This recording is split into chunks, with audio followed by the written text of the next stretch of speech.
दोस्तों आज हम जिस फिल्म को एक्सप्लेन करने वाले हैं वो फिल्म हमें जीवन के उस समय के बारे में बताती है जब हम हर तरफ से हार जाते हैं और मौत हमारे निकट होती है।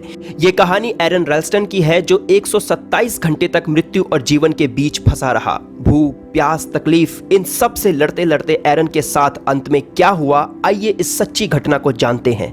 ये कहानी शुरू होती है और हम एरन को देखते हैं जिसे बचपन से ही ट्रैवलिंग, हाइकिंग और पहाड़ों पर घूमने में मजा आता है। एरन को हमेशा नई नई जगह को एक्सप्लोर करने में मजा आता है। एरन हमेशा की तरह क्रैन नेशनल पार्क में हाइकिंग के लिए निकल जाता है और ट्रैवलिंग में अपने साथ कुछ जरूरी सामान लेकर जाता है ताकि उसे ट्रैवलिंग में कोई परेशानी ना आए। एरन जा ही रहा होता है कि रास्ते में उसे दो अजनबी लड़कियां मिलती है जो उस जगह से बाहर निकलने के लिए रास्ता भूल गई थी। तो एरन उन्हें मैप की मदद से उस बीहड़ जगह से बाहर जाने का रास्ता बताता है। वो लड़कियां एरन के पीछे पीछे जाती है जहां वो बड़ी बड़ी चट्टानों को देखते हैं। रास्ते में तीनों को बहुत मजा आता है क्योंकि चट्टानों के घुमावदार मोड़ बड़े अनोखे थे। फिर एरन और वो दो लड़कियां 1 पाउंड मतलब तालाब में नहाते हैं और बाहर आकर एरन उन्हें रास्ता बताकर अलविदा कहता है और अकेला सफर पर निकल जाता है। एरन थोड़ी देर बाद चट्टान के बीच से जाते हुए आगे बढ़ता है पर चट्टान का पत्थर नीचे गिर जाता है जिसकी वजह से एरन के हाथ में बहुत भारी पत्थर बीच में फंस जाता है। वो अपना हाथ छटपटाता है, अपने शरीर का पूरा जोर लगाता है कि हाथ बाहर निकल जाए। बहुत देर तक जोर लगाने के बाद एरन का हाथ बाहर नहीं आता। एरन अब थक चुका था। वो अचानक उन दो अजनबी लड़कियों को आवाज लगाता है पर इसका कोई फायदा नहीं होता क्योंकि वो लड़कियां बहुत दूर जा चुकी थी। उसका बाहर निकल पाना इम्पॉसिबल लग रहा था क्योंकि उस बीहड़ जगह पर किसी का आना इम्पॉसिबल था। तो एरन ये सोचता है कि अगर उसने अंधेरे होने से पहले यहाँ से नहीं निकल पाया तो रात को कोई जानवर उसे मार देगा। तो एरन एक एक करके अपने बैग से सारा सामान निकालता है और बैग में उसे एक चाकू मिलता है जिसकी मदद से वो चट्टान को काटना शुरू करता है पर यह इम्पॉसिबल था। एरन सारी रात लगा रहता है पर यह सब कुछ करना ऊंट के मुंह में जीरे के समान था और सुबह हो जाती है।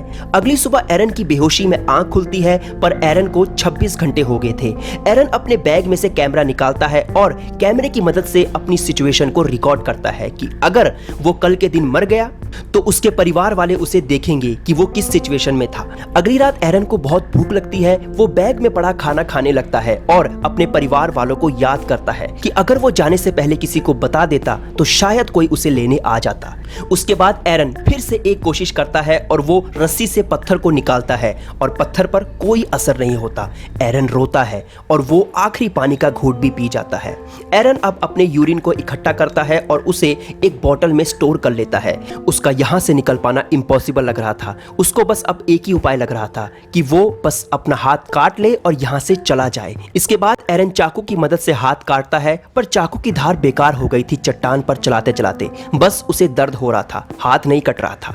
एरन को अपने घर वालों की याद आती है। एरन के दोस्त, रिश्तेदार सब याद आते हैं और अचानक बारिश होने लग जाती है और वहां पर सारी चीजें बह जाती है और उसके बाद एरन भी हल्का पानी में महसूस करता है अपने आप को तैरते हुए और वो अब पूरी ताकत से हाथ बाहर खींचता है और हाथ बाहर आ जाता है। वो गाड़ी के पास जाता है पर एरन की आंख खुलती है। पता चलता है कि ये सब हेलुसिनेशन था, उसका भ्रम, नींद के कारण। यहाँ पर हम देखते हैं कि एरन को 5 दिन हो चुके थे। एरन को सारी दुनिया खत्म होती हुई नजर आ रही थी। उसे चक्कर, शरीर में पानी की कमी और बहुत तकलीफ हो रही थी।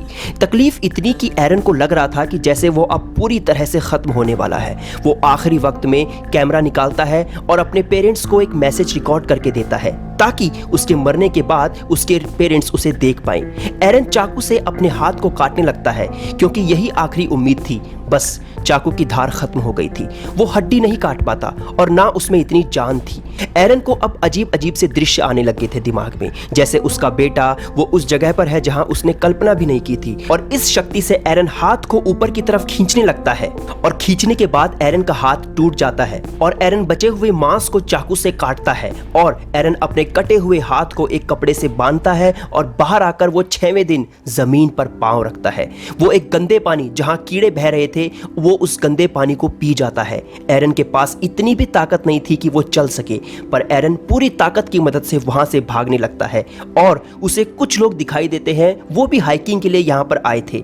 एरन उनसे हेल्प मांगता है। वो लोग रेस्क्यू टीम को कॉल करते हैं और एरन को हेलीकॉप्टर से रेस्क्यू कर लिया जाता है। एरन को रिकवर होने में पूरे 2 महीने लगते हैं। तकरीबन 3 साल बाद एरन की शादी होती है और उसे एक बेबी होता है। ये वही बेबी था जैसा उसने उस पहाड़ में सोचा था जब वो फंसा हुआ था। व्हाट अ कोइंसिडेंस ना। एरन ने कुछ समय बाद हाइकिंग पर फिर से जाना चाहा। एरन अब पूरी दुनिया में मशहूर हो चुका था। उसकी ऑटोबायोग्राफी पूरी दुनिया में बिक रही थी। एरन के ऊपर यह फिल्म बनी है जिसमें उसे 127 घंटे तक भूखे प्यासे रहना पड़ा और अंत में दोस्तों ये फिल्म यहीं पर ख़त्म हो जाती है। दोस्तों, इस फिल्म से हमें ये सीख मिलती है कि मुश्किलें कितनी भी बुरी क्यों ना हो, पर अगर हम ठान ले तो हर मुश्किल से हल पाया जा सकता है। और मैं आपको सजेस्ट करूंगा कि आप अपनी लाइफ में ये फिल्म ज़रूर देखें, 127 आवर। Thanks for watching.